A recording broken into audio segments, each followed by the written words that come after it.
oh, you eat oatmeal every day. Okay, don't do that. What? But it says it's AHA approved. I'm like, you know how much money the American Heart Association gets for that label to be on that oatmeal? Anytime someone brings that up, I always Like talk Cheerios. about Cheerios. Yes, Cheerios. I think it says low cholesterol or... It makes no sense. When they tell me that, I'm like, what is a Cheerio?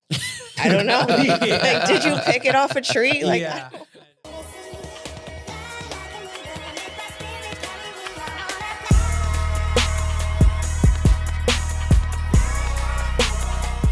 Welcome to Only the Greatest Podcast. If you're feeling stuck and unsure what to do next in your fitness journey, we might be what you're looking for. My name is Philip. I own and operate OTG Fitness, which is a private personal training gym on the south side of Houston in Webster. I do this podcast every week with my best friend, Daryl. We've been friends since third grade and working out together ever since. Also joining us today will be Sean. He's the one that makes this podcast not only sound great, but look good as well. Our goal here is to help Houston make its way up the ladder of health and fitness. So if you're in the Houston area and ready to become the greatest version of yourself, be sure to like and subscribe on your favorite podcast platform.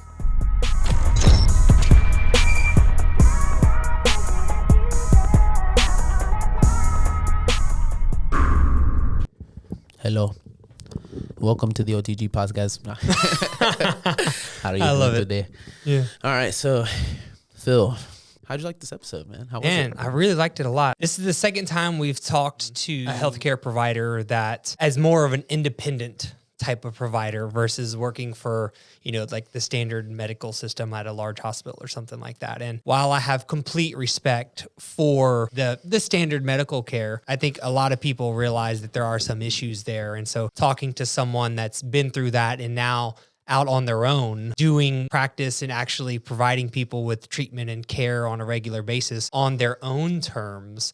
I just find that very interesting. And I'm very curious if in the future, and we talked about that a little bit as well, if going forward, we're going to see more and more doctors and providers going more this independent route so they can treat their patients kind of the way that they want to, have an amount of time with them that they know that they need, and care for them, in the way that they believe is right. Yeah, kind of personalizing that without with less restraint of the standard medical practice. I agree. The blood work was pretty cheap. I kind of want to. I've never had blood work. Yeah, done I and use direct stuff like that, primary so. care myself personally, and blood work is very affordable. It is not as expensive, as a lot of people think it is. And just like she was saying, that a lot of times just because you're in that system, they have to do upcharges for convenience fees and stuff like that. But it is not expensive. She specifically mentioned that she can give someone a full blood panel for less than $100. Which is crazy. Which is crazy. So this stuff is medical care doesn't have to be as expensive as you think. Now, if you're very sick, and you need complicated surgeries and stuff like that, then probably it is. But for people that are, somewhat healthy and just need to go to the doctor on a regular basis, you get a little sick and stuff like that, it doesn't have to be super expensive. So, if this is a route that if you're listening to this and it's a route that you've considered, definitely listen closely, reach out to Felisa. Sounds like, she just wants to help as many people as possible and do it in a fair, just, ethical, and right way. And I can fully agree with that and everything. Yeah. Well, guys, listen in closely and like, subscribe, and share with anyone that you think may need to hear this.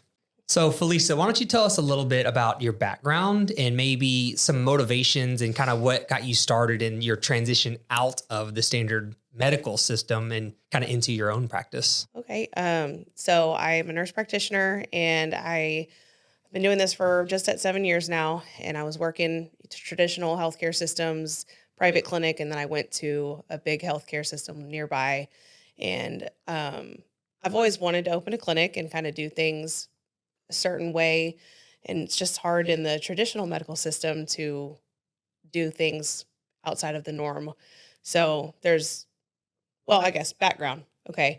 So I was a nurse in women's health for 6 years, and then was thinking midwife because I loved the delivering of the babies. But Okay, that sounds pretty cool. Yeah.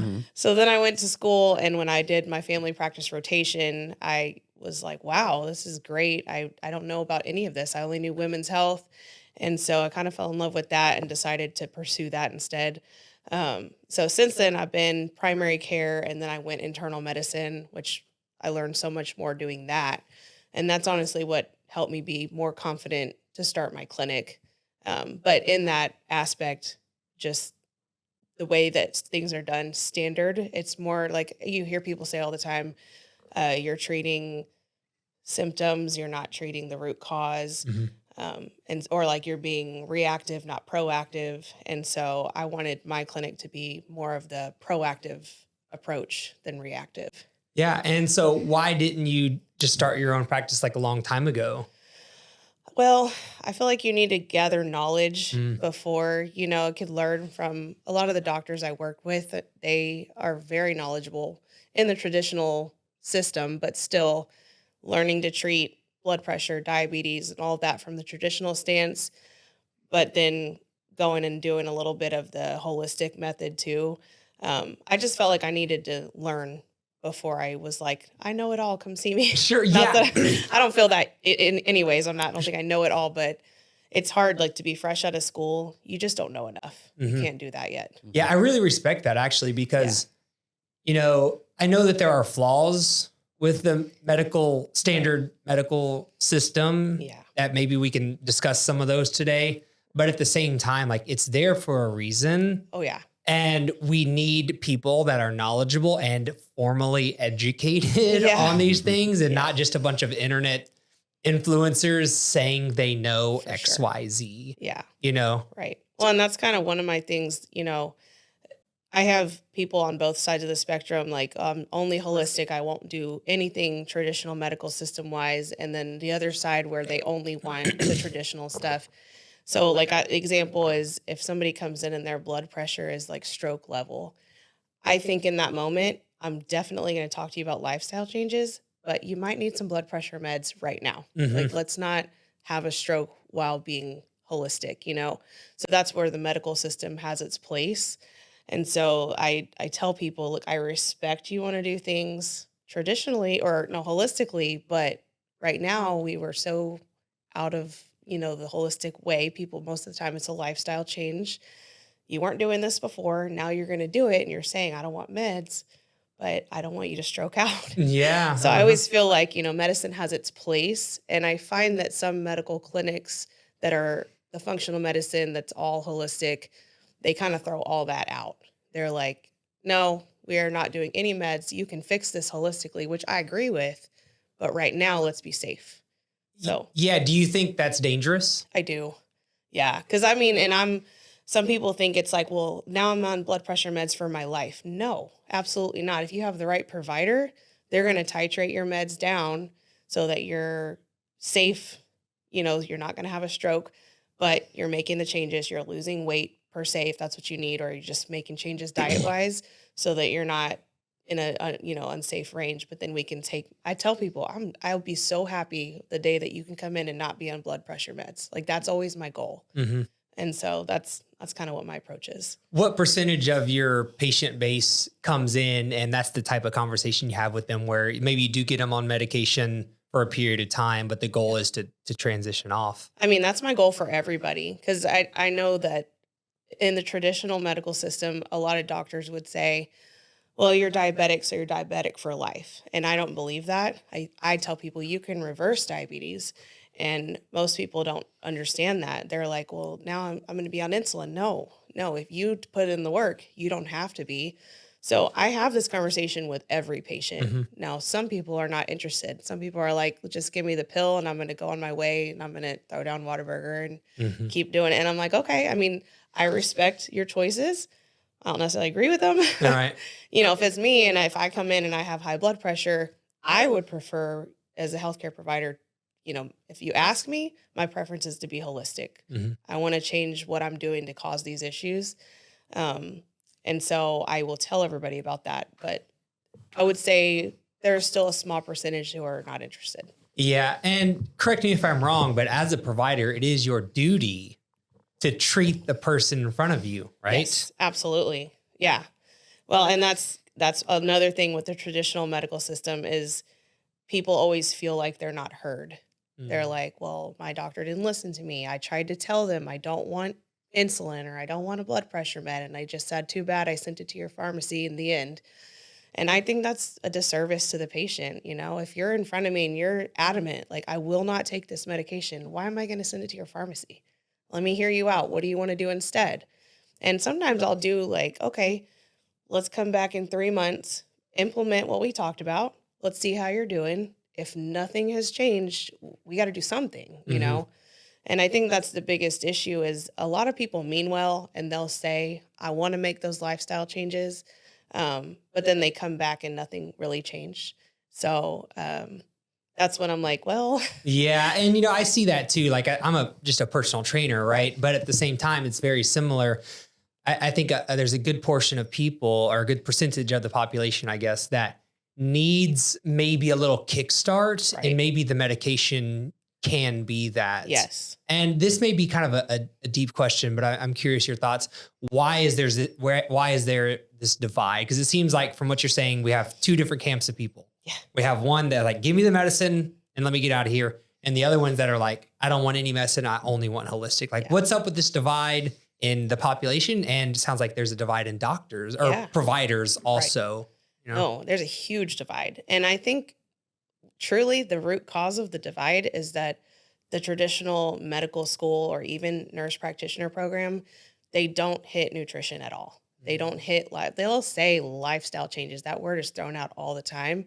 But to dig deep into what that means and how that affects diabetes and high blood pressure and all those things, they just don't teach it. They don't. And so you have people who don't trust doctors because they're like, oh, well, I've been diabetic for 20 years and my doctor didn't tell me that I shouldn't eat carbs. And I'm like, and I have patients come in to see me who tell me that. And I'm like, you didn't know that pasta was carbs? And they're like, I had no idea. And it baffles me. I mean, I hear that often as well. Yeah. Or you didn't know that drinking Kool-Aid or soda or whatever the sugary drink was going to raise your blood sugar. They just think like candy and sweets. And I'm like, no, it's not just candy and sweets. There's so much more. And so I think that that's where the divide is. And so then you have the people who don't trust the medical system. They don't want the meds. And then they're like, well, we're just going to be so far on the other side of the spectrum because most providers don't see it both ways. Like where I think there's a place for medications, but I also will definitely push the holistic lifestyle changes over everything. So I go in between both, you know? Yeah, that's, you know, you said that it's loosely defined. I don't know what exactly you said, but as far as lifestyle change, like, how would you define lifestyle change? Like if I went to the doctor and they told me, I have high blood pressure, I'm thinking about putting you on some medication. Let's try some lifestyle changes first. Yeah. What does that mean? Yeah. And so it's funny because most traditional doctors will say, cut your sodium out and, drink, they might say drink more water, but the biggest hit is like sodium. And I'm like, it's really not the enemy. And so the problem is if they would say cut out processed foods, because that's an unnecessary amount of sodium. So you have to hit a little bit harder than just cut out sodium, because then people will start eating bland food because they're like, well, I can't salt my food. And I'm like, that is not true. You definitely can salt your food. So I'm more of the processed foods that I tell people shop the perimeter of the grocery store, fresh fruit, fresh vegetables, grilled or baked meats. And I tell them season it. I put steak seasoning on literally everything. And that has like garlic powder, salt, and pepper pretty much. And so I tell them there's no reason you shouldn't enjoy your food. You should be able to sit down and eat a delicious steak that's got some seasoning on it. And I'm like telling them, if you go and you find a box of something, just because it says 0 sugar or, heart healthy, it's probably not. Yeah, there's a lot of marketing going on there. Yeah. Oh, for sure. They get money. I mean, it's just, I blow people's mind all the time whenever I tell them not to eat oatmeal, like my diabetic patients. I'm like, oh, you eat oatmeal every day? Okay, don't do that. What? But it says it's AHA approved. I'm like, you know how much money the American Heart Association gets for that label to be on that oatmeal? Anytime someone brings that up, I always like talk Cheerios. about Cheerios. Yes, Cheerios. It says, what is it? I think it says good for your blood or cholesterol, low cholesterol or something like that. And I will tell, when they tell me that, I'm like, what is a Cheerio? And they're like, well, I don't know. Like, did you pick it off a tree? Like, I know. So and that's the whole problem is you have the medical schools teaching these things. They still talk about the food pyramid, which throws me off completely because grains is the biggest category. And that's the worst thing you can do to eat the majority of is grains. Like, and so I go deep. I mean, I will will spend a whole hour talking about diet, and I get diet recalls from all my patients. Like, what'd you eat for breakfast? What'd you eat for lunch? What'd you eat for dinner? And a lot of people want to lie in that moment and tell me, well, I eat broccoli and grilled chicken like all the time. And I'm like, your blood sugar tells me that's not true. Yeah, you have this science to prove it. What I usually do in that situation is I try to get really detailed. Yes. So I'll start with a simple question of like, if you were to rate your current diet on a scale of 1 to 10, with 10 being the best, where would you put it? And then I'll ask why. And they say, all right, well, what did you eat yesterday? And then what I've noticed is most people can't remember. Yeah. And what that tells me is like food is just not a priority for them. They don't plan. That's right. And when it's not a priority, that's a lot of fast food, a lot of processed foods, like last minute stuff. Right. Right. And then like the whole, I feel with the healthcare industry right now, like the elephant in the room is these injection weight loss meds. Drugs. And I'm not saying that I don't prescribe them. Like I'm here for it, but I preach that you have to make the lifestyle changes while you're taking it so that when you're not taking it anymore, you don't gain all the weight back.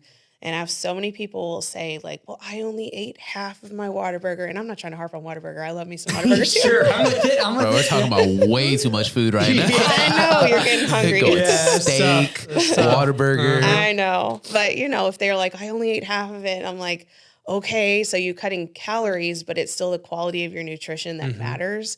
And so, you know, when people will tell me like, I don't eat that much, I eat one meal a day. And I'm like, oh, no, that's not good. Like, don't do that.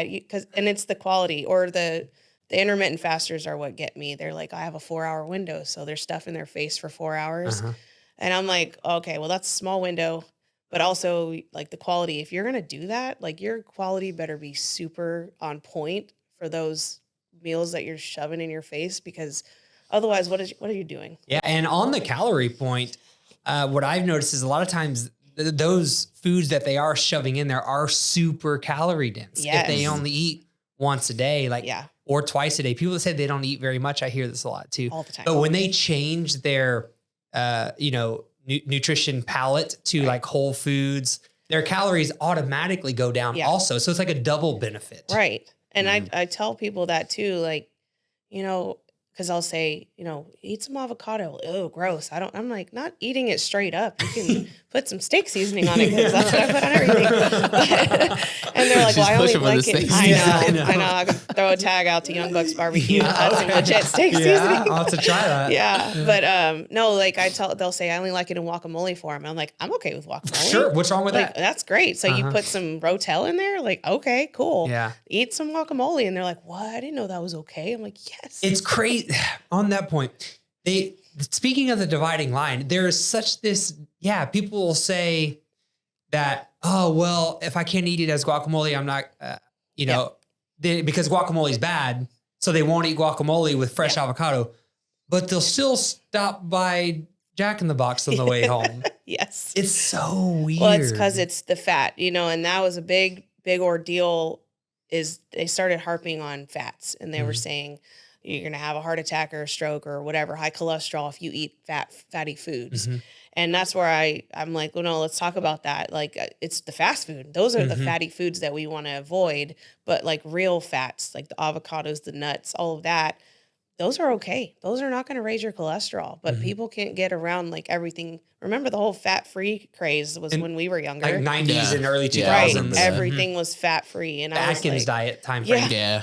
And I tell people, like, what do you think they do? Like, they skim milk, for example. They take all the fat out of skim milk. It's going to taste like cardboard. So then they have to put stuff in it, additives, to make it taste okay, I guess. So then how is that healthy anymore? Right. All the good, healthy fats, and this is going down a whole nother rabbit hole, but I tell people too, like with milk, if it's not grass-fed milk, it's really not good quality anyway, so you probably shouldn't drink it. Because if the cows are eating McDonald's too, I mean, you have a whole problem. Yeah. Like raw milk? Is that what you're talking about? Well, Like, I'm not sure I'm on that page yet. Like pasteurized is. Okay, so how do you feel? How do you feel about raw milk? I see a lot of people kind of like taking that in. It's like a new thing. I haven't seen I've never seen that before. So how do you feel about? I mean, that, I get it, but you have to know like how are they processing it, their cleanliness, things like that, because you can get really sick from raw milk. Okay. Because it's basically milking the cow and just the giving milk it to you. is like where it's at. So like, did you clean the pail, or I don't know if they still use pails. Yeah, the process itself for sure. Like what's the I know there's a place nearby that's a dairy that sells a lot of raw milk, and I haven't heard. I'm sure that would get out if it was a whole thing of people getting sick. So they must have good practices on how they do it. It would make me a little nervous. I don't drink too much milk, so. But again, I think that comes back to this extremism thing. It's like one side or the other. It's like, oh well, she told me that I needed to drink, real milk. Like, oh well, this is the real thing. Exactly. Like all the way over here. Yeah. They're like super hardcore about their stance. No, and I actually tell people, this may be unpopular among the fitness industry, or even like functional medicine in general. Like, I think it's got to be a balance. If you've been going for 20 years eating junk food, and then I'm telling you can't eat that anymore ever again, you're going to fail. Yeah, you're not going to make it. Yes. It's not going to happen. So I always tell people, look, if you're doing good the majority of the time, and I'm talking like 80 to 90% of the time, and you feel like I have got to drink that Coke today, which I don't ever recommend Coke, but there's people that just feel like they have to have it. And I'm like, if you feel like this is the day I got to have a Coke, okay, you didn't ruin anything. Just drink it and move on. Yes. Tomorrow, don't drink a Coke. But people also, the mindset is all or nothing. And they'll say, oh, well, I ruined my diet, which I hate that word. I ruined my diet. So now we have to just quit. Now I'm just going to binge on all the things. That is so true. Yeah. And I think it's about progress, not perfection. Oh, for sure. Is definitely one thing. Yeah. And then for sure, when you do mess up, I actually heard this from Steve. Do you know who Steve Cook is? He's not really as popular as he used to be. He was an early fitness influencer, YouTube person. And he did he was in the Mr. Olympia physique competitions, when it first came around. But anyways, when I was younger, first getting into fitness, I learned a lot on YouTube. And I specifically remember there was one, and I still use it to this day. And I probably heard him say this, this has got to be 13. I'm 33. Started working out. I was 19, 20. So this is 13, 14 years ago. One. Yeah. I'm thinking about, they don't do that anymore. They draw pictures. Yeah. But he said, when you mess up, don't try to make up for it. Yeah. Just get back on track with what you're supposed to do. Right. Whether that's a planned mess up, I'm planning for this free or cheat meal, or you just mess up a little bit and you just have to have that Coke, it's okay. Yes. Just move on. Just move on, get back on track. Don't try to fast for 24 hours to make up for it. Don't go on a bender and get crazy just because you had a little bit. You haven't ruined anything. Right. Just get back on track. I had a friend that would do that when we were younger. Probably I don't know, probably 15 years old, somewhere around there. Yeah. And he lost a bunch of weight that way. He would eat nothing but bowls of cereal, so Cheerios, bowls of cereal, and Is that a healthy heart? Yeah, right. And ham and cheese sandwiches, very, very basic. He lost weight doing that, and he lost weight. He was a bigger guy, so it's his body was probably just burning a lot. At this time, I didn't know, but I was man, he would calorie depletion. Yeah, probably. and also he would run the equivalent of a 5K. Let's just say, for the story's sake, a 5K every day, and he would drink water, eat his little sandwich and the Cheerios. And if he woke up the next morning and he didn't lose a pound, he would not eat the next day. Oh God. Yeah. I've heard that. That's terrible. Yeah, it was pretty crazy. And he tried to tell that story to another trainer fairly recently, and that dude's jaw was just on the ground. He's like, "What are you talking about?" Right. He's like, "Dude, I'm just gonna do that again. That's how I'm gonna lose weight." And we're like, "You're 33, or you're 30 now. That's not It gonna catches happen." and that's the thing. Things will catch up to you after a while. I mean, I'm guilty of that too. And I feel like it's just been over the last few years that I was like, okay, this all or nothing approach is not working because it's the seesaw. You have the people drop 20 pounds, gain 20 pounds. And I've done that too over the years of having kids. And then it's okay, I got to get back in shape. I had kids. And then I would go and be so strict. I couldn't eat anything. I was miserable. And then you go out and you're socially around people who are having a great time eating whatever. And I'm like, man, that looks really good. That sucks. And then I would just go ahead and you know what? I'm done. I can't do this anymore. And I would go eat all the things. And then that's it. It's over. I gained 5 pounds this weekend. And I'm like, ah. And I think it's really hard for women because of our hormone fluctuation. We can throw on weight really quick. At least most women, there's some lucky ones out there. Sure. But we throw on weight really quick. And then when we get on the scale, we're like, oh, this is terrible. It's the end of the world. Yeah, I like your seesaw thing because if you think about a seesaw, it's like up and down, up. But there's a point right in the middle of that seesaw. If you could just get in the middle and just stay there. And now my approach is I don't really weigh myself too much, but I tell my patients, if you have to weigh yourself, fine. If it's not going to derail you, it's more like, how do you feel? Do you feel more energetic? Do you feel like you can keep up with your kids or whatever your job? Do you have to pound caffeine all day long? Because that's a sign of dysfunction. You shouldn't have to have caffeine all day long. And so I'm always just telling them, how do you feel? If you feel like garbage, there's probably still room in your diet to make some changes. If you're feeling great, forget the scale. Because some people, their body type is what it is. And I tell people too, because a big thing like in the healthcare world is I'll tell people who have never worked out a day in their life, you should start working out. And they're like, well, terrified. What do you mean? I don't want to do that. And I'm like, I didn't say to go to the gym and throw around a barbell. You could literally watch your Netflix and be just lifting some dumbbells. And they're like, oh, I could do that in my living room? Yes. And you don't even have to look up a workout plan. Just lift some dumbbells. Just move. Yeah. People are very uneducated on what exercise is. And maybe we can kind of get back on our original track a little bit here with that. Like, why aren't these conversations, like standard medical care, an everyday basis, why aren't these types of conversations happening? Because the providers don't know either.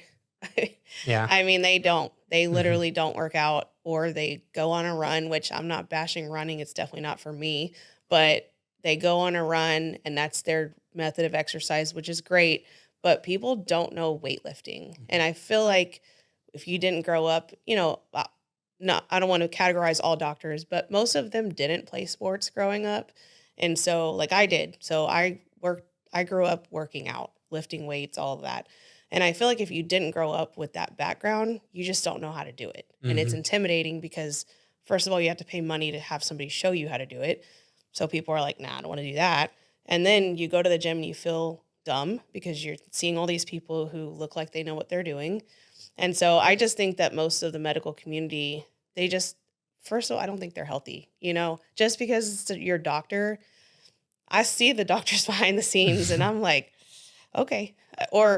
One story, I had one doctor tell me, why would you, because he was upset that his patient wouldn't take cholesterol meds. The patient was like, I don't want to. I'm going to make lifestyle changes. I'm going to change my diet. I'm going to exercise. And he said to me, why would he do that when he can just take a pill?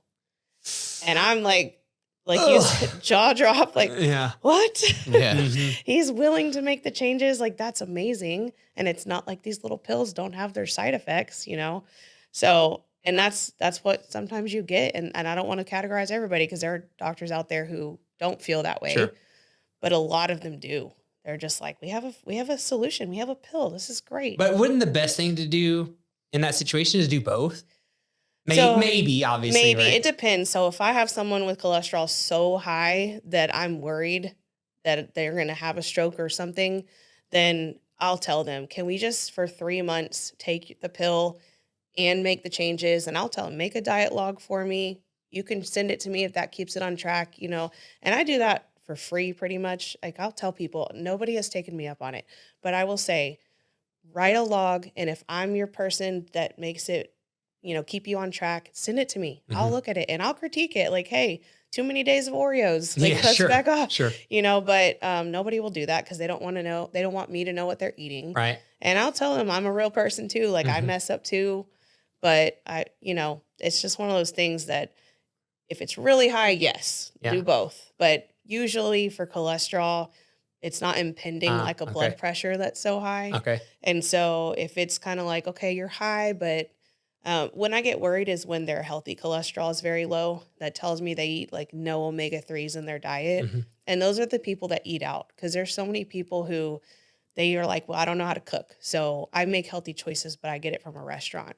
or I DoorDash but I get the salad or I get the fish or whatever. But the problem is in the restaurant industry, they're going to choose the vegetable oil or the canola oil because it's the cheapest option. And those are very inflammatory fats. And so, and at the end of the day, they want you to like the way their food tastes, Right. not really so much about the quality. So, and I laugh because like Asian restaurants, my kids love ordering Chinese sometimes. And I'm like, man, this is just not good. Like, there's nothing on the menu that's good, but they have a healthy section. And then one time I was like, all right, I'll just order from the healthy section. Let's see what's up. No seasoning whatsoever. Mhm. I'm like, that's what makes it healthy. It's just plain. Just bland food. Like, I don't know why that's the healthy section, Yeah. just because you have no seasoning on it. So It is unfortunate. And that probably leads into why people feel the way they do about healthy eating. right. Yes. Which really sucks. And on your food journal point, because this is something that I extend to a lot of people as well. Yeah.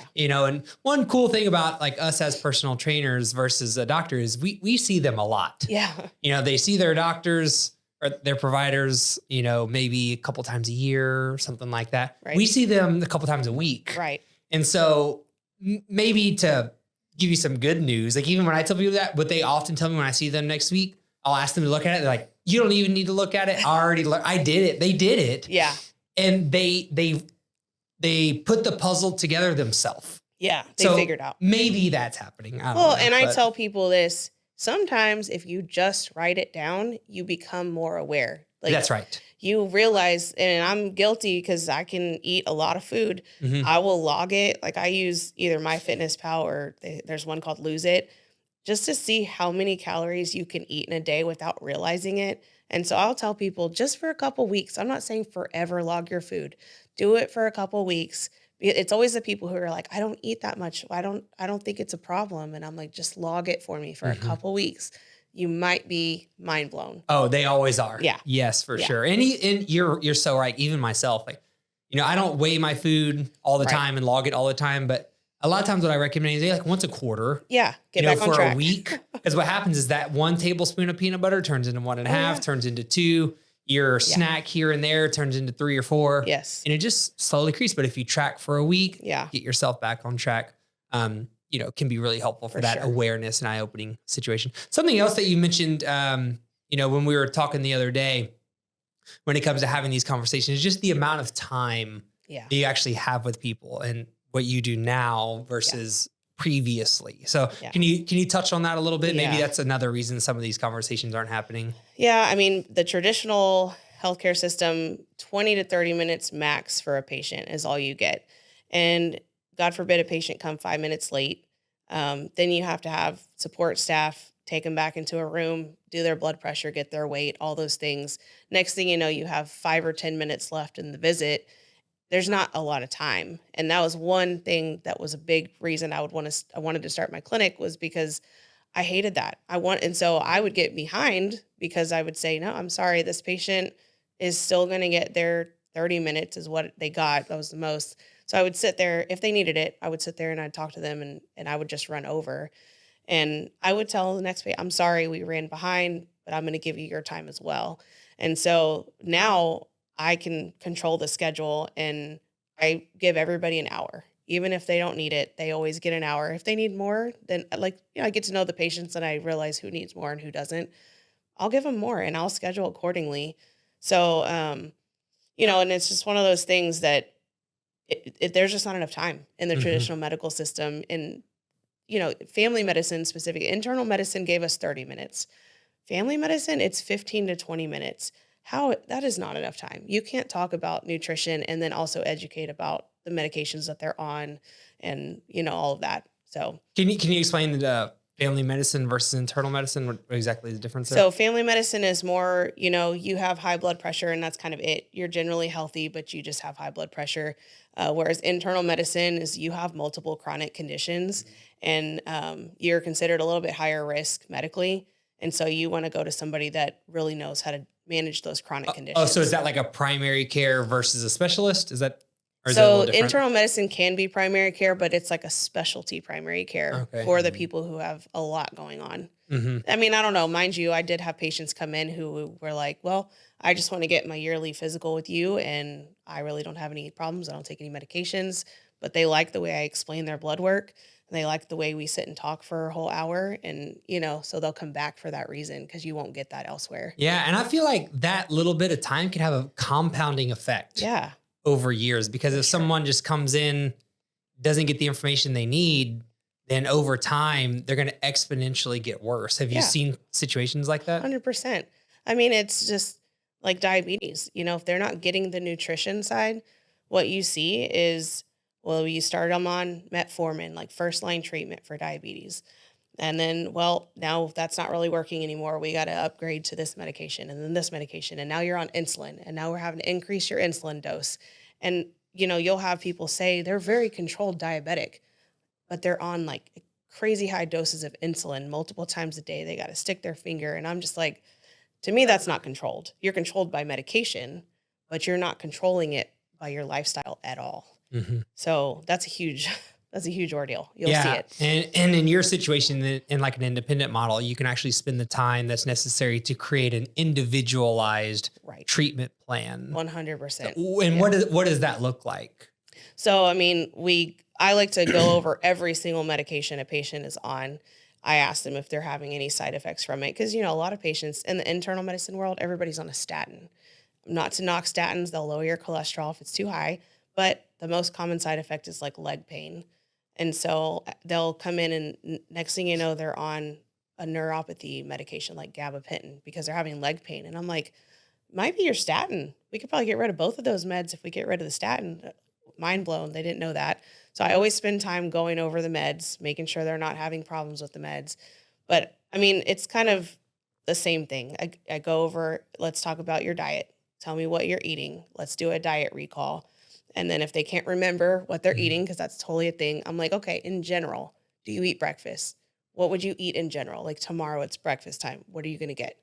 And I'll write that down. And I always write it. I write a log for them so that I can ask next time. Okay, you told me that every day at snack time you eat a bag of chips. Are you still eating the bag of chips? I'll bring it back up. And they're just like, oh, you remember that? I'm like, oh, yeah, definitely. So it's just going over all of those things and then giving recommendations on the food. I'll tell people, you don't have to make it complicated, fruit, vegetables, because they're telling me, oh, I need to see a dietitian. And I'm like, you really don't. Really? I mean, because most dietitians I don't agree with. I agree with you about your disagreement. Yeah. Yeah. They're still preaching the food pyramid. So I'm just like, you don't have to make it complicated. You know what to do. Fruit, vegetables, grilled or baked meats, stay around the perimeter. Don't buy the processed foods in the middle of the store. And you'll be doing solid, like way better. And then limit going out to eat. Obviously, it's not possible 100% of the time, but you can make better choices, ish at a restaurant. But like I said, don't beat yourself up if you have to, then just get back on track. Or meal prepping, that's one thing we try to do because we have 3 kids and they're all in sports. And so if we're being good, my husband will go and grill a whole bunch of things. And then all we have to make is a side. So we'll just because I don't like leftover veggies. It's kind of gross. Yeah. We don't have any kids, but we do a very similar thing. Yeah. And if we don't do it, that's when we go out to eat. Right. And then so it's like you were saying earlier, when people don't remember, it's because they don't make a plan. If you have a plan, then you're going to probably follow it because you have the food already. And it's just better. When you don't, it's sporacity. Is one of the words they use. Is very sporadic. Right. And speaking of your notes, it's very cool that you can refer to those notes and you probably keep your total patient load maybe under control. Where you looked at your notes, but you actually remember that conversation. Oh yeah. Where a lot of times with primary care physicians, they probably don't really remember. Yeah. Probably helps people feel like it's more of a personal thing too, like more comfortable that way. Yeah. Yeah. It's pretty cool. Well, yeah. And that was one thing when I worked in internal medicine where they would get on to me about getting behind in my notes and finishing them and all that stuff. And they would say, well, let's talk about it. Like my manager, like, oh, well, let's see. What are we doing? Oh, you write too much stuff in here. You have too much. And I'm like, well, okay. I don't think you can ever have too much because if I were to get audited or whatever, I can probably in the court of law hold up with my note because I have everything in there. And like, well, you got to cut it out. Let's cut out some of this. And I'm like, well, I don't want to do that because writing down that the patient's so and so passed away, I want to address it next time. How are you doing? And they feel personal because I remembered, even though I probably wrote it down. I can't remember everything, but I will write stuff like that down. Somebody's passed away or their dog passed away. I'm going to address it next time. How are you doing? Did you get a new dog? Are you okay without a dog? All those things. And so just writing all that. But you're right. After I see a patient a couple of times, I'm going to remember them and I'm going to remember more stuff about them and not have to refer so much. But I do try to write down the details. Yeah. And because your day maybe is not like super chaotic from one to one all day. And maybe some days they are, but you still have that ability to actually review your notes and remember people as they are and the emotions that they have and stuff like that. Absolutely. Yeah. So makes a huge difference. For sure. What about like insurance situations? I feel like a lot of people that are maybe frustrated with their medical care right now and they're contemplating going more of a direction of someone like yourself. Right. Like, what do they do about insurance? How does that work? Can anyone do this or, Well, and that's another beef I have with the functional medicine world. And I hate to say it because I love functional medicine, but I think they're overcharging. I mean, people are going to get paid for their time, so I get it. But like for me, I did contract with some insurance companies because I understand that people have it and want to use it. But I still kind of have that concierge approach where I'm going to give you the time regardless. And my self-pay rates for people who don't have insurance are mind-blowing compared to a functional medicine clinic. And I was just looking up somebody nearby. They have a functional medicine clinic, and I think it was like over $300 for an hour visit. And I was just like, what? I couldn't believe that. And then they will say, well, you have direct access to me. You can text me. You can call me, blah, blah, blah, blah, blah. I do all of that for my patients too. So maybe some of my time is not compensated for, but I create those relationships and they're going to come back to me because of it.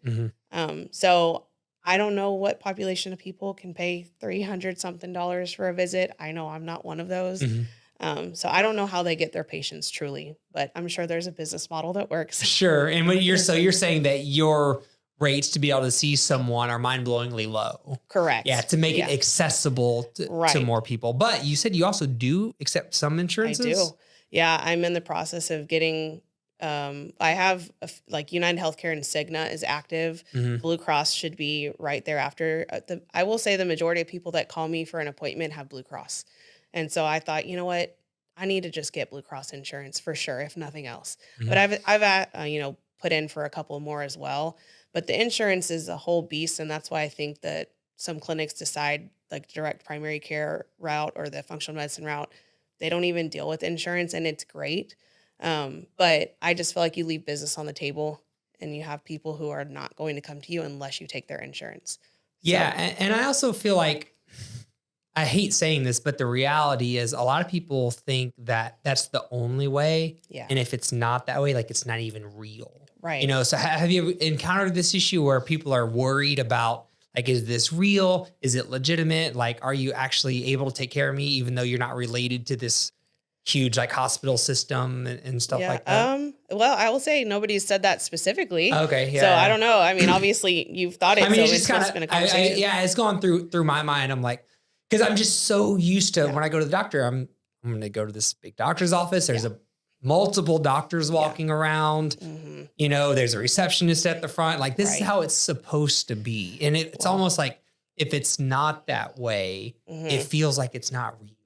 Well, and I mean, I guess that may be why some people who I don't take their insurance yet won't come. They're like, oh, okay, well, you're not a network. And I'll say, my rate is probably close to your copay. Yeah. Or maybe not. Like if you have a copay of $30, my rate's not that low. Right. But I mean, it's one of those things that I guess maybe that's why some people won't come. Or I think the biggest hang up is because I'm a nurse practitioner and some people don't understand what that means. They just think nurse. And they're like, okay, so you're going to go tell the doctor what I need. And I'm like, no, I can prescribe, I can treat, I can do all these things. Now in Texas, I have to have a supervising physician. So I do have one that if I were to have a really complex case, I'll reach out to her and I'll say, hey, what do you think about this? What should I do for this patient, et cetera. But, you know, people don't know what a nurse practitioner is. Yeah. Why don't we talk about that for a minute? Why don't you? Yeah, I was gonna say I didn't know that either. So, Yeah. So, and a lot of people are like, so you're a PA. And I'm like, no, they're What is it? What is a PA? totally, PA is a physician's assistant. Okay. And so, I mean, I'm obviously going to be biased. I think nurse practitioners are better. Okay. No, I'm not going to knock PAs, Sure. but with the nurse practitioners, you go get your bachelor's degree in nursing, and you usually work bedside. So I worked at Methodist Hospital or St. Joseph's in downtown, work the bedside, wipe a few butts, do all those things. You learn the doctor's orders, the medications. You're basically carrying out the doctor's orders and stuff. So you learn healthcare. And then I went back to school to get my master's in nursing, which was the family nurse practitioner program. And that's how then I had to pass boards to become a nurse practitioner. So I could get my master's in nursing and not take boards, but I don't know what that would do for me. So passed my boards exam. Now I'm a licensed nurse practitioner. And so I function like a doctor in a sense where I can do all the same things, but in Texas, there's some restrictions. Sure. Whereas a PA, I think this is my hang up with PAs is that they can go to school and get their bachelor's in biology or chemistry or whatever, or business if they wanted, and then just make sure that they take science classes and then go to get their master's, and it's the PA program.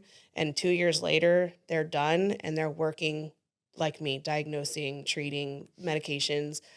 And I think a fresh PA at a school, that's a little dangerous because you don't have any healthcare knowledge. Like you haven't worked in the bedside, you haven't experienced anything. So I don't want to know. I don't want any PAs to reach out and like give me a hard time.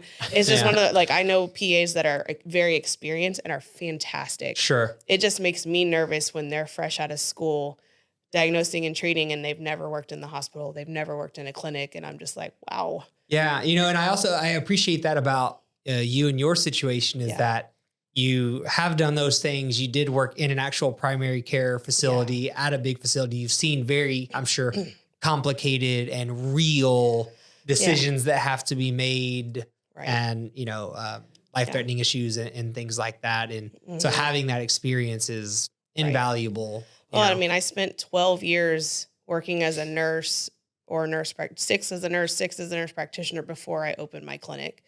And so it was just one of those things I felt that I needed that experience before doing it. So I even don't like when nurses go out of school and go straight to the nurse practitioner program. I'm like, you're not ready. You can't do that. You need to get some experience in the hospital before you decide to go be a nurse practitioner. Sure. So I tell people that all the time. Of course, some people will go straight to the program, and I'm like, okay, I guess. Yeah, they just kind of want to get through it quickly. But that experience, you feel like actually gives you the knowledge that you need to treat people properly. What about like if someone's at a clinic like yours, how does it work with prescriptions, imaging? Let's say they do need surgeries or stuff. Can you refer to specialists as needed, or how would you usually handle situations like that? I can send any prescriptions. So I have an electronic prescribing software that I use for prescriptions. And then as far as imaging, one thing that people don't know is that if you get imaging done at a major hospital system, you get charged more because they charge a facility fee because it's a facility. So even whenever I worked at the big hospital system, if somebody needed an echo, which is an echocardiogram of their heart, I would tell them, you might want to take this to an imaging center or somewhere local because you're going to get charged big time here when you shouldn't. You should just be able to get that test or procedure done. So right now I'll write the order and the patient will take a paper copy over to, I don't know, like one nearby is Gulf Coast Imaging. I can't remember the names of all of them, but I'll just Google imaging centers near you and I'll tell them this one's by you. I'll just write a list out. Go take it to one of these and they will fax me the results and then we can talk about it. So you don't have to go to a hospital to get an x-ray or an MRI. You don't. There are places that will do it for much cheaper. Yeah. For the most part, imaging is not cheap. It depends on your insurance, but the freestanding ones are way cheaper than at a hospital. And how long have those been around for a long time, or is that more of a newer thing? No, it's been around. How come people don't know about it? Because if you work for a big system, you're going to refer to the big system. That's Mhm. it, And that was another thing that I never got reprimanded for it, but there's a certain urologist that I liked at another competitor's system, and I referred there. And I kept like, ooh, I don't know if I'm gonna get in trouble, but he Yeah. was great. Uh-huh. And then the ones that we had, and the thing about it is, I would have patients come back and they would say, "You referred me to this doctor, and they're terrible. They have terrible bedside manner. They didn't listen. They spent 5 minutes and then walked out the room. I'm not going to keep referring to that doctor. So if I find one at a different healthcare system that I know is good, I'll refer there. But when you work for one, it's hard to, You kind of, yeah, and you're almost pigeonholed yeah, into referring, even though if exactly. it's not the best suit for Yeah. the patient. Yeah. But now I'm assuming you have like a list of different specialists that you referred to, or how does that Yeah. work? So, I mean, that same urologist I'll keep referring to until Okay. the end of time. But there actually a cardiologist called me the other day and was like, "I'm new to the area. I'd like to meet you. Maybe you can refer to me." And I just opened a clinic, and I was like, "That's great. I need to add some to the list because I really don't have a whole bunch that I know, cardiology wise. I know who I worked with at the big system, and I know a few in the community. But I would like to get those relationships built so that I can say without a doubt, this is who you need to go to for cardiology. Uh-huh. And I know a few that I'm like, they're good, Mm-hmm. but I'll hear mixed reviews from patients. And I'm like, I need to find somebody that like my urologist that I refer to, or I'm like, this is your person, go here. Yeah. Kind Well, of keep the circle tight. Yeah, exactly. Yeah. There you go. Well, if any of these people would be interested in speaking on a podcast, that'd be real. Yeah, Yeah. we'd love to, expand the knowledge For of sure. health in any way, Yeah. for sure. And what do you think the future looks like? I feel like what you do. I've met one other person. We actually had one other direct primary care Hmm. person on here before. Right. Talked about some similar things. Was curious, do you think there's going to be more of this going forward, or like what is the future of healthcare looking Well, like? this is what I'll say, and it's I think people are starting to be more health conscious. And when I go to the grocery store, I'll say even 5 years ago, you could not find grass fed meat, you couldn't find grass fed milk, you couldn't find organic stuff. You were weird for buying Mhm. organic stuff. But now you go and there's a whole section, like HEB has a whole grass fed section. They have grass fed milk, and Kroger has they're I'm not going to knock Kroger, but they don't really have great meat selections. But they're starting to, like, I noticed now they have some organic chicken. And so I think they're noticing that people want that. It's kind of one of those things that people want to be healthier. They want to feel better. And so I think that, and it's maybe just who I follow on Instagram, but you have people out there talking about all the harmful ingredients that the Americans put in their food. Like Mhm. if you compare Fruit Loops here to Fruit Loops in Europe, the ingredients are totally different, and I think people are talking about it more. And then the food system, like what we feed our children at school, it's ridiculous. It Yeah. really is. And I think people are starting to talk about it more. And I'll tell my patients like, "Hey, let me tell you about a documentary you should watch." And I'll just say it's called Fed Up, Mhm. and it's literally about childhood obesity and like what they feed these kids in school or what these kids eat at home, because people are just uneducated on what to eat or how to eat, and they think they're doing the right thing. And that documentary is mind blowing.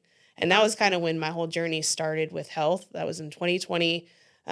During COVID, I had a little more time on my hands with like not, I never got to not work. I worked in a COVID clinic at that time, but came home and I didn't get to be social and my kids weren't playing sports. So I watched documentaries. Um, and I watched that one. And there's another one called Food Inc., which is where they talk about how the meat, like chicken and beef and stuff, is processed in the main, like Tyson and stuff like Yeah, that. Food Inc.'s a good one. I've seen that Yeah, one. Yeah, that it's one's crazy. and how do you go back?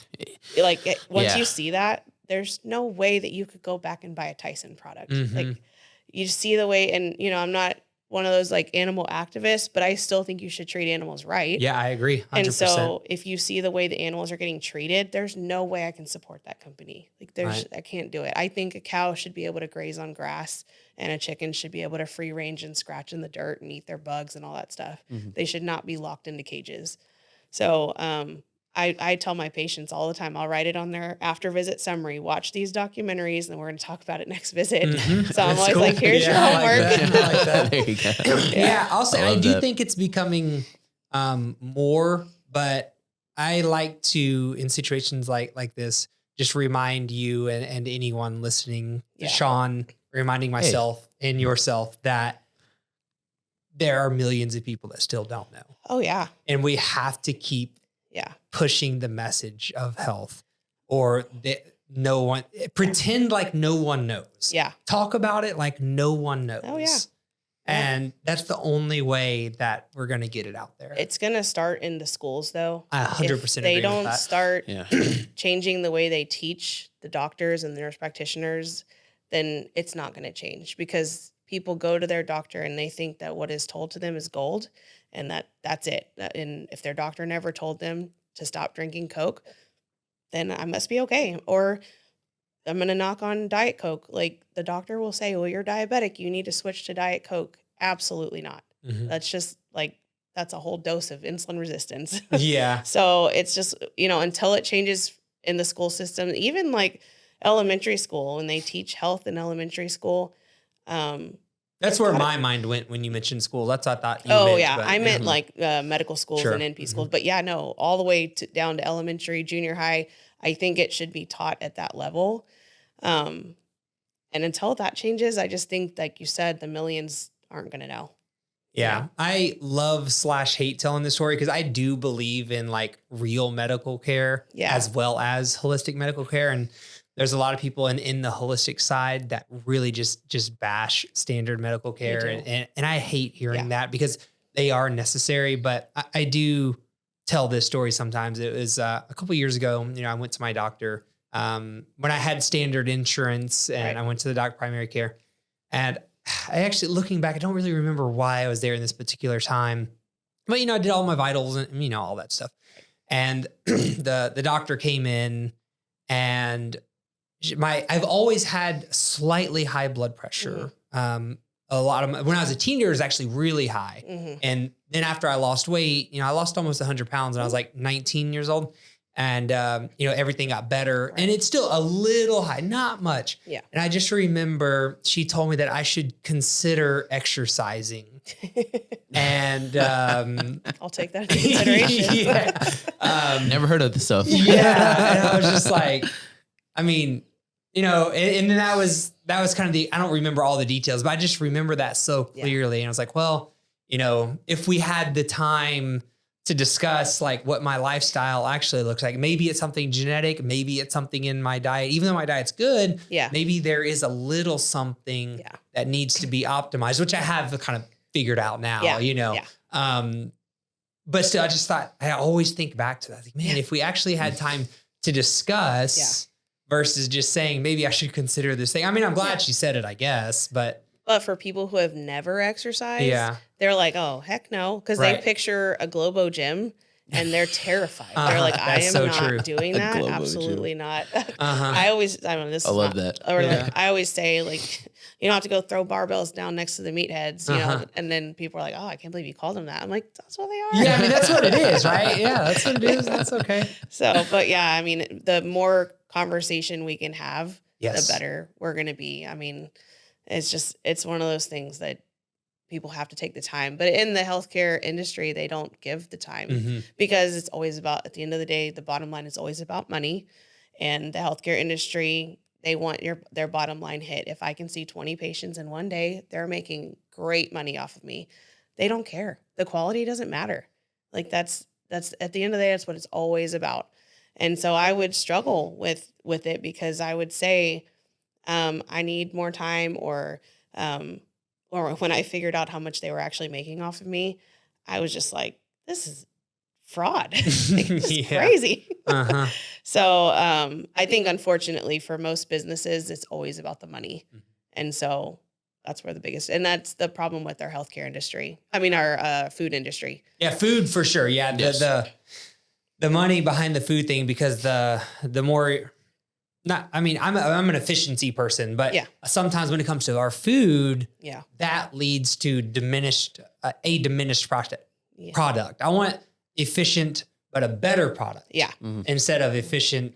And then the result is not as good of a product, especially when it comes to things we're putting in our bodies. Yeah. Well, and I even tell people, because one thing that's big in my house is we always cook dinner, but enough for leftovers, because I obviously can't come home for lunch and cook myself a meal. So it has to be enough for the next day. And I found that like the majority of my patients were like, I always cook dinner. I always eat at home. And I'm like, really? Okay, well, what do you do for lunch? Like, oh, I go out to eat with like my coworkers every day. Yes. And they're like, yeah, every Most day. days. And I'm like, wow, and that blew my mind, because I grew up in a household where my mom cooked and then the next day would say, we have leftovers, is what you're eating. I mean, literally, I would go to school with thermoses of leftovers. And I was like the only kid that didn't have a Lunchable. And I had like, my dad's from Cuba, and I'd have like a whole Cuban meal in a thermos. Oh, wow. Yeah. I mean, that is definitely not the normal. Yeah. Even cooking at all. Like you talk to a lot of young people, they don't know. Yeah. And I'm not a chef. They kind of take pride in it too, just not knowing. No, Yeah, I don't know how to cook. I don't know how to do that. Yeah, I'm and like, they don't even care like, at really? all. It's like it's not an admirable skill. Which is that's crazy. I weird, know. dude. Well, Yeah. you know why though? Because now everybody needs things like this. Yeah. It's just let's everything is put it on fast and DoorDash. furious. Mhm. Yeah, we can DoorDash Taco Bell here for like in 5 minutes. I can have Taco Bell. So why would I go cook? Yeah. And I'm like, okay. But that's the problem now is our generation got into the technology, and now the younger generation is even worse. It's just everything has to happen right now. Yeah. And that's a problem. And when it comes to the food, that goes back to the education you mentioned. So people don't understand how important the food that we put in our bodies is. Yeah. So I even give my patients recipes. oh, cool. I'm like, look, because I'll say, eat some veggies. And they're like, oh, I hate veggies. Yeah. And I'm like, well, how do you cook your broccoli? Well, I don't. And I'm like, well, if you were to cook it, what would you do? I would steam it. And I'm like, okay, that smells like a fart and tastes like a fart. So like, no wonder you don't like it. I go back to the steak seasoning, like literally lay it on a tray and I'll put steak seasoning on it. And you can buy healthier bacon, like the uncured, no sugar added bacon is a better bacon. And I save the grease from that and I put that on top of my broccoli. That's so good. It Yes. sounds so good. And Well, because it's not a priority, yeah, they don't put any real thought into it. Right. It needs to be quick, easy, which does make sense for some circumstances, but it doesn't have to be this overly complicated thing. We can make it simple and still taste good. exactly. Very exactly. important. And people don't know that. Not at all. But you just play around with your food. You can, change your cooking methods. It didn't taste good. Try it different next time. Yeah, there's different ways to cook it. There's different low calorie sauces and seasonings that you can use. Yeah. Just think about it like it's play rather than it being like this like punishment. Oh, I gotta go slave over the stove for however long, or oh man, I gotta go walk through the grocery store. It's like, dude, it's like I love like walking through this grocery store. I'm like, oh man, I never seen that. Like when I found that burger sauce from G Hughes, I wasn't even looking for that. I was like, cool, I'll try this out. Yeah. Turns out it was great, low calorie, and I love just adding it to just kind of anything. So like look at it like play, just like you're playing in the kitchen. So. Exactly. Yeah. Well, is there anything that we missed? Is there anything you want to talk about, like things that you do specifically within your clinic, things that need to be discussed, or just anything else you want to say before we wrap up? I mean, overall, I would say my clinic is a little bit of a hybrid. And so I do have an in-house lab. So I like to draw blood for my patients and I draw it myself. And so I feel like that's a good service. And I specifically contracted with a lab that has very low self-pay rates. And so you could come and get a full, huge panel for less than $100. And so I think that's a huge deal, because another thing with functional medicine, I went to talk to one and they were like, hey, we want you to get all this blood work. And it was over $400 just for the blood work. And I said, well, I have insurance. Can you order it to a lab? And they were like, we don't do that. And I was like, okay, well, I don't want to do that. I'm not paying $400 when my insurance will cover it was basic blood work.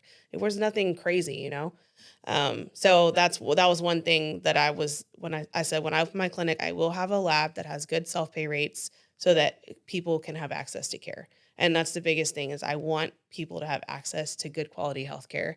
And so that's kind of my goal there. Of course, I have to put food on the table, but I will never be the one that jacks my prices up so that it's unreasonable for people. I want people to be able to get in and get seen. Yeah, So, love that. We feel the same way about our personal training services. We try to do it as affordably as humanly possible. Yeah. You know, Well, for y'all's sure. place is great. I mean, Oh, thanks. I loved it there. Yeah, thanks.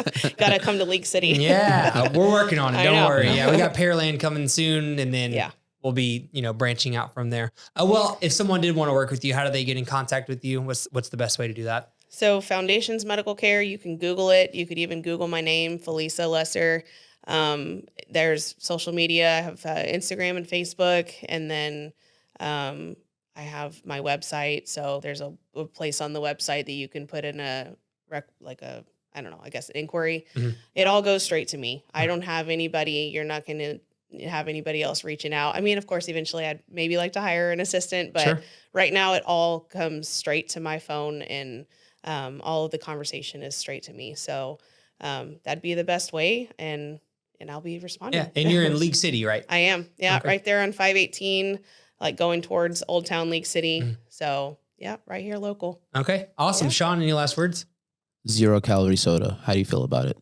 Well, so most of the time it's got artificial sweeteners in it. Yes. Yeah, So yeah. I tell everybody you cannot have anything with artificial. If you do nothing else, cut out your artificial sweeteners, because most of the time it causes inflammatory issues.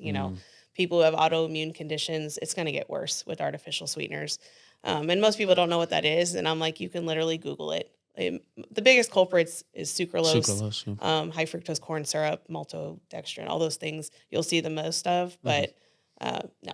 Yeah. Well, fair enough. Sean No. likes Dr. No, Pepper Zero. I do. I mean, one thing is I haven't been overly big my whole life, but something when I really started wanting to lose weight and like kind of take control of that, I realized I drank a lot of my calories. I would drink a lot of regular full sugar sodas. And once I found like Coke Zero and I would drink that, I'm like, oh, that's pretty good. And then it's like I was still able to kind of stay on track with what I do. Now I drink water probably like 80% of the day. I'll probably drink a 0-calorie soda with like food. Yeah. It's rare that I'll just pop one open and just drink it. So I normally tell people that if you feel like you need the carbonation, try to find something like a Topo Chico that those are is good. literally just carbonated mineral water. If you need to make it fancy, squirt some extra lime or lemon into it. But most of those just have the artificial sweeteners. And I know we're running out of time, but this is what I'll say to my patients who they'll come in and they'll have fatty liver, and you're young, so it's not caught up with you yet. But they'll go and say, I went and had a CT scan because my stomach was hurting and it said that I had a fatty liver. And they're like, I don't understand. Like, why? Why do I have a fatty liver? So, or insulin resistance too. So when you're eating lots of junk food, your liver has to process everything. And as your liver is processing all the foods that you're eating, and this is just like a really dumbed down way of saying it, but it gets tired. And instead of sending it out, it just starts to store fat right on top of itself. And so whenever it does that, after a while, it gets inflamed because then it can't filter things as well. And so whenever that happens, it's like a scab. It's like constantly inflamed. It's, like a scab on your arm that you just keep messing with. It's not healing. Eventually it turns into a scar. And then that's what cirrhosis is. And people think, well, I don't drink alcohol. You can die of cirrhosis without ever drinking alcohol. And that's from fatty liver. And then on the other side with the artificial sweeteners, it's a chemical that your liver has to process. So some scientists discovered it tastes like sugar. So now they dump all these chemicals into drinks. And let's say you're diabetic, you drink this Dr. Pepper Zero, your brain knows something sweet just got drunk, so it stimulates your pancreas to release insulin. Well, insulin's floating around looking for sugar that doesn't exist. And so it's looking around like, okay, I don't know. Well, it irritates the cells. And then after a while, the cells change their locks per se. That's how I call it. And they don't work. It's not as efficient next time. So then you eat a piece of cake later. You actually need that insulin. But your insulin is released and your cells are like, oh, we know what you're all about. You're not coming in here. So then your blood sugar's 300. And that's like step one to prediabetes and insulin resistance, all those things. So Wow. you're tricking your body when you have artificial sweeteners, and your brain doesn't know any better. And so then you have this insulin resistance. And so then I'll tell patients, like, you'll just need that much more insulin later. And insulin causes weight gain. So most people who have insulin resistance are overweight because it's a growth hormone at the end of the day.